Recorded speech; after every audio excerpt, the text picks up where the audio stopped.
देखिए, भारत और नेपाल के बीच में जो रिश्ते हैं वो बहुत ही अच्छे हैं।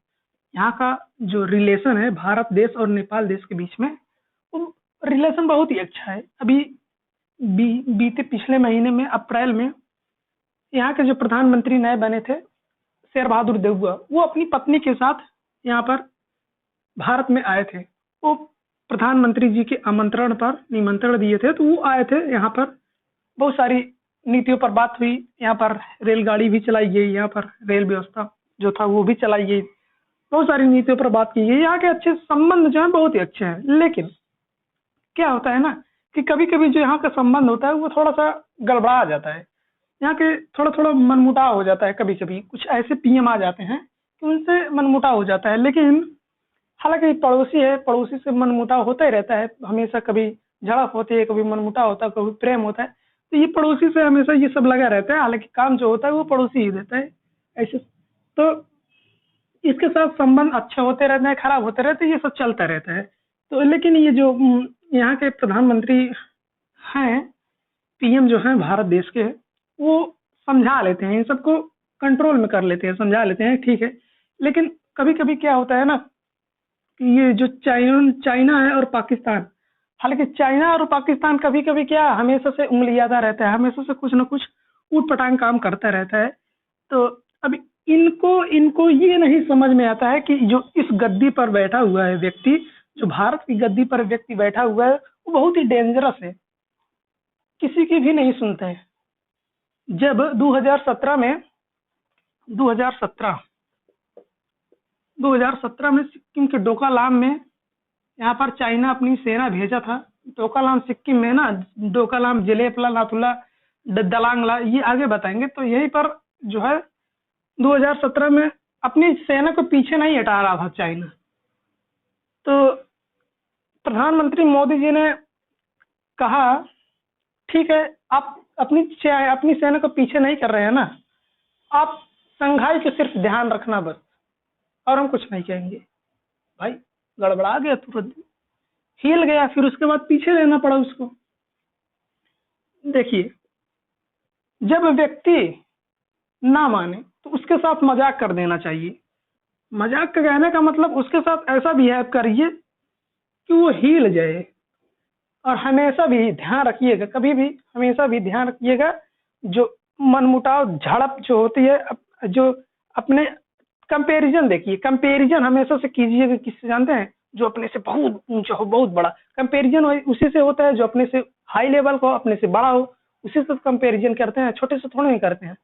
तो हमेशा से कभी भी झड़प रखना तो बड़ों से रखना, और छोटों से हमेशा से प्रेम करना, गले लगना।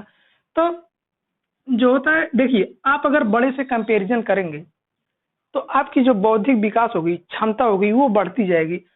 बड़ों से आप कंपैरिजन करोगे, बड़ों से आप तुलना करोगे, बड़ों से आप मनमुटाव रखोगे, और उसके बाद उसके खिलाफ हमेशा आप बोलते रहोगे, हमेशा करते रहोगे, तो क्या होगा पता है? वो आपको गालियां देगा, आपको दुरियाता रहता है। मतलब आपको दुरियाता रहेगा, गालियां देता रहेगा। लेकिन इससे क्या होगा पता है आपको? इससे आपकी जो साहस है, शक्ति है, सहन शक्ति, बुद्धि क्षमता, बौद्धिक क्षमता, ये और ही ऊंची होती जाएगी। आपका साहस और बढ़ता जाएगा, और एक दिन आप जाकर उस लेवल पर पहुंच जाएंगे।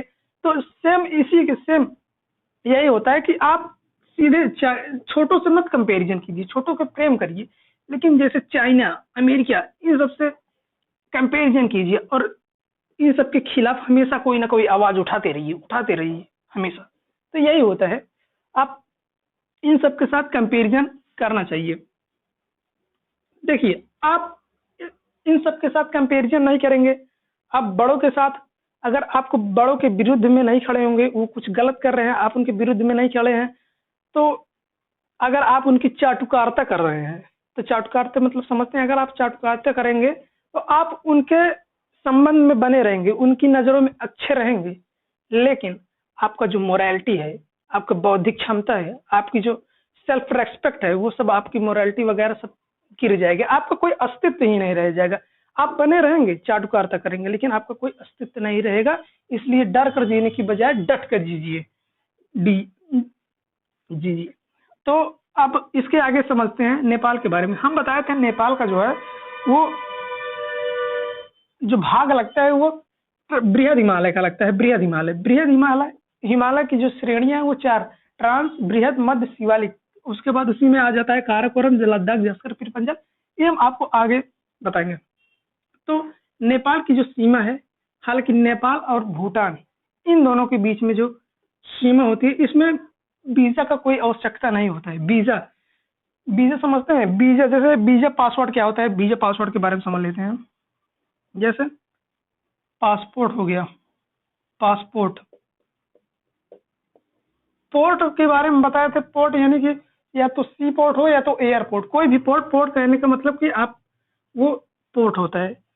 अब पास का मतलब होता है रास्ता देना, गुजारना। पास यानी कि आप पासपोर्ट, इसी को पासपोर्ट कहते हैं। जैसे आपको भारत से किसी भी अन्य देशों में जाना पड़ा, जैसे चाइना में जाना पड़ा, तो उसके लिए आपको पासपोर्ट की आवश्यकता पड़ेगी। तो आपको एक पासपोर्ट बनाया जाएगा, और उसके बाद पासपोर्ट जो बनाया जाएगा, उसके बाद जैसे आपको पाकिस्तान में जाने की, अरे पाकिस्तान में भाई बहुत ही खतरनाक। पाकिस्तान में जाएंगे तो आप वापस नहीं लौट पाएंगे। यहाँ का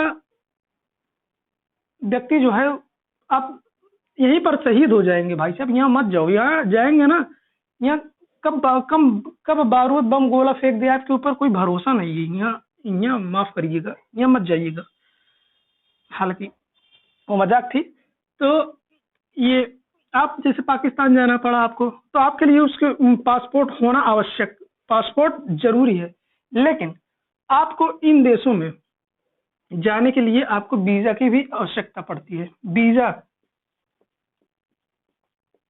वीजा की आवश्यकता पड़ती है। तो अब वीजा जो है, वीजा वह चीज होता है जो, जैसे कोई भी देश अपने अपने सीमा में, अपने देश में आने की अनुमति जब देता है, तो उसी को वीजा कहते हैं।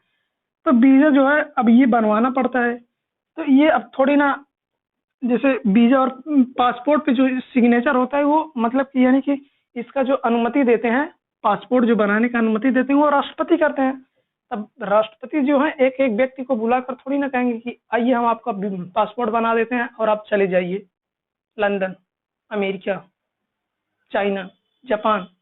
सॉरी, जापान में हालांकि वीजा ऑन अराइवल लगता है। जापान, देखिए कुछ रिश्ते ऐसे हैं, भारत के कुछ रिश्ते ऐसे हैं जो संबंध है, जैसे Myanmar, Thailand, Laos, Vietnam, Cambodia, वो इधर जापान हो गया, तो वहां पर वीजा ऑन अराइवल लगता है। वीजा ऑन अराइवल, इसका कहने का मतलब ये हो गया वीजा ऑन अराइवल, कि आप वहीं पर जाइए, वहीं पर आपका जो वीजा, वहीं पर जो ऑफिस लगी रहती है, आप जिसे सीपोर्ट एयरपोर्ट जिससे भी आप उतरेंगे, तो वहीं पर आपको वीजा मतलब प्रोवाइड करा देंगे। यहीं पर, वहीं पर एजेंसी, एयरपोर्ट के पास एजेंसी लगी रहती है, वहीं पर हाई कमिश्नर, उच्चायुक्त होते हैं। अब हाई कमिश्नर और उच्चायुक्त होते हैं, वो आपको प्रोवाइड करा देंगे।